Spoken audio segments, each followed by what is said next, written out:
Hello everyone, in this video we will learn how to unpivot columns to row using Power Query. So let's start this maxel, and here you can see I have data. So first convert this data in table. Simply select the inside the cell and you can use here the control key, convert this data in table. And here you can see the small dialog boxes is open, create table. Just simply click on OK, and here you can see the data is converted in table. Now simply click on the data and go to the table design in properties group. Edit here the table name. Just enter the table name those you want. So I just enter your table 1. Okay.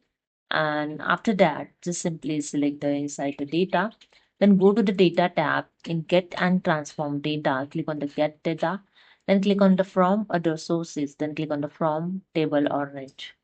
And here you can see the table 1 Power Query editor is open. Okay, so here the table 1.